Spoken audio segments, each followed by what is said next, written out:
Prezados irmãos e irmãs em nosso Senhor Jesus Cristo, aqui presentes, os que nos ouvem, nos acompanham pelos meios de comunicação, hoje a igreja celebra a grande solenidade de Pedro e Paulo. E celebra esta grande solenidade porque enxerga nesses apóstolos aqueles que nós chamamos de colunas e alicerces da igreja. E por que foram colunas e alicerces da igreja? Porque, como bem nos mostra a liturgia da palavra de Deus, o que nós temos hoje, a fé que nós professamos, a graça de sermos cristãos e a graça de pertencermos à igreja de Jesus Cristo, nós a recebemos por um dom de Deus especial, uma graça especial de Deus, na pessoa do seu Filho Jesus, através dos seus apóstolos. Os apóstolos foram instrumentos nas mãos de Deus, foram caminhos, foram alicerces, através do qual Cristo mesmo quis edificar a sua igreja. Na oração inicial nós dizemos que estes apóstolos que celebramos hoje, Pedro e Paulo, nos ofereceram as primícias da fé. Nos ofereceram as primícias da fé. Mas como que eles nos ofereceram as primícias da fé? Através da sua vida, do seu testemunho e do seu martírio. Então veja, prezados irmãos e irmãs, a fé que nós professamos, ela chegou a cada um de nós a um preço muito alto.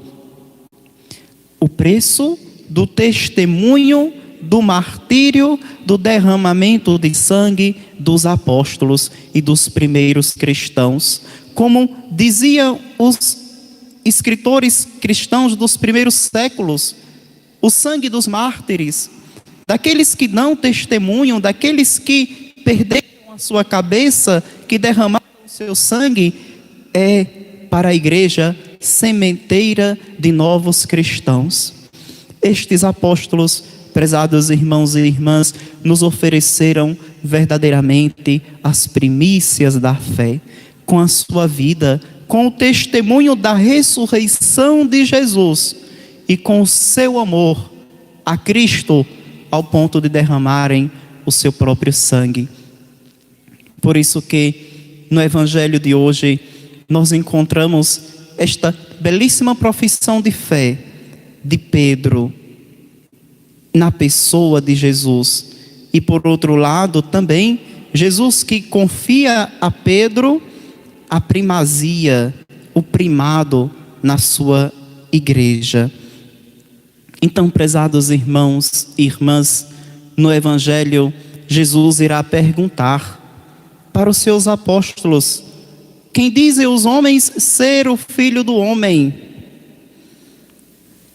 Mas, na verdade, prezados irmãos e irmãs, o Senhor não queria ter uma resposta da multidão, da grande massa.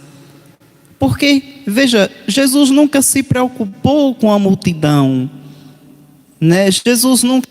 Jesus não foi democrático, digamos assim. Ele não queria botar o povo no poder.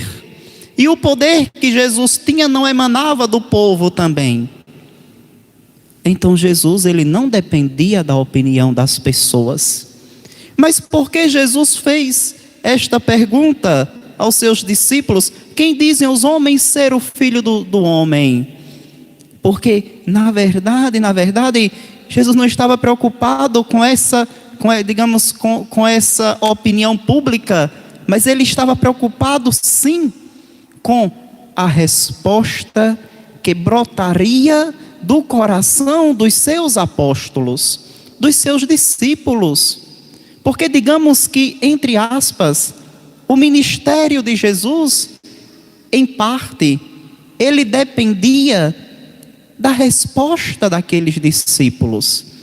Não é que nós estamos condicionando, o ministério, a missão, não. Mas é que o testemunho dos apóstolos era fundamental, como foi fundamental, para que Cristo pudesse continuar vivo no meio dos homens e para que ele pudesse no mundo instituir a sua igreja.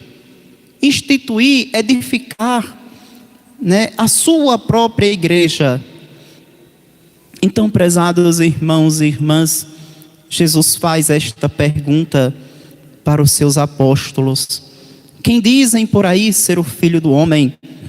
Mas, na verdade, o que Jesus queria mesmo era saber, e vocês? Vai dizer Jesus no Evangelho. Então Jesus lhes perguntou: e vós? Quem dizeis que eu sou? Quem dizeis que eu sou? Esta pergunta é fundamental, que Jesus faz para os seus discípulos, porque a resposta que eles irão lhes dar vai comprometer toda a sua vida. Então Pedro toma a palavra à frente dos outros, podemos dizer que representando os outros também, e vai dizer: tu és o Messias, o Filho do Deus vivo. Então, prezados irmãos e irmãs, esta resposta de Pedro, como diz Jesus, não foi a carne que te revelou, não foi os homens que te falaram, mas foi o próprio Pai que está nos céus. Foi Ele quem te revelou. Prezados irmãos e irmãs, esta resposta de Pedro para Jesus revela de fato aquilo que no seu coração. Quem é Jesus? Não é um igual aos outros, não é mais um Messias, não é mais um profeta, mas ele é o Filho do Deus vivo. Ele é o Cristo. É o Filho do Deus vivo. É aquele pelo qual este mesmo Pedro, como nos mostra o ato dos apóstolos de hoje, será preso, será encarcerado. É aquele pelo qual Pedro irá também derramar o seu sangue, perder a sua vida. E por isso que essa resposta é fundamental, prezados irmãos e irmãs, porque nós não testemunhamos, nem nos sacrificamos por uma coisa que tem um valor relativo. Imagine, ninguém dá a vida por algo que tem um valor relativo, porque dar a vida por alguma coisa que tem um valor relativo, a gente pode buscar outro para substituí-lo.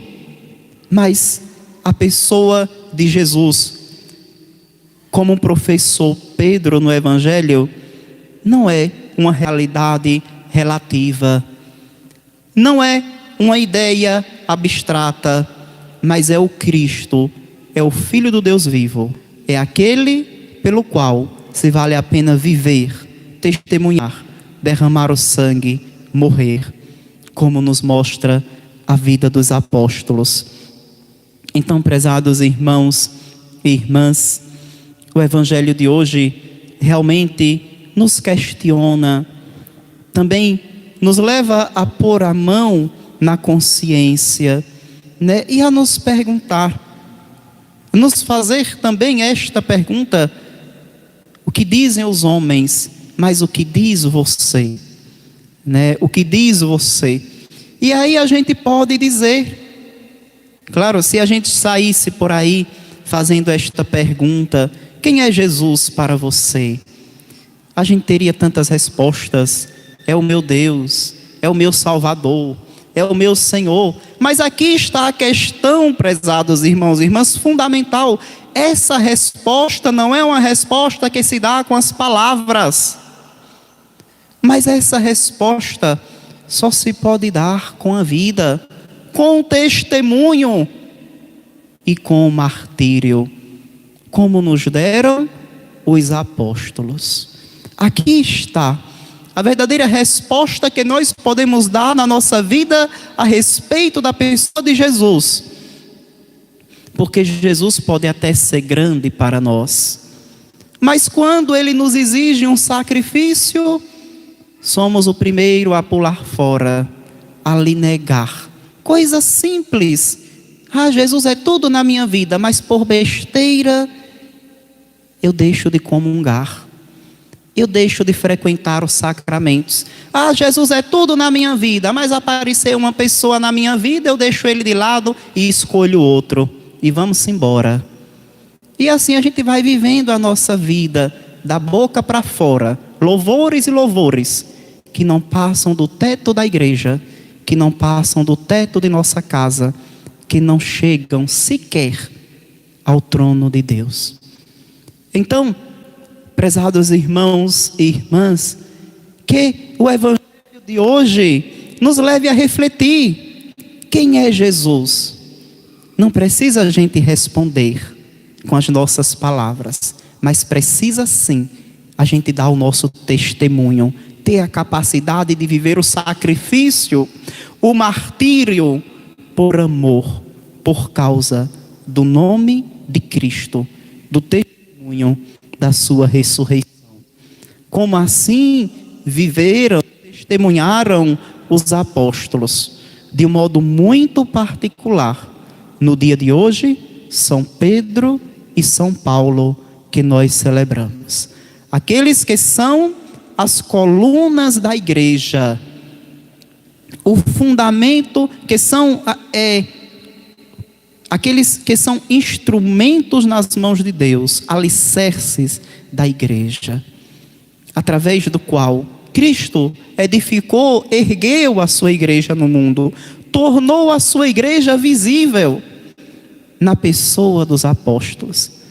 E esta igreja, prezados irmãos e irmãs, se torna visível aos nossos olhos no dia de hoje, única e exclusivamente na igreja católica, porque ela é apostólica, porque ela traz essa linhagem dos apóstolos, porque ela está na raiz, na origem, no testemunho, no derramamento de sangue, para que hoje nós professássemos a nossa fé no Cristo vivo e ressuscitado. Somente na igreja católica nós podemos dizer, ter plena certeza, convicção, como nos ensina a sua doutrina, como nos ensina os documentos da igreja. Somente nela se faz presente a própria igreja de Jesus Cristo, e nenhuma outra mais.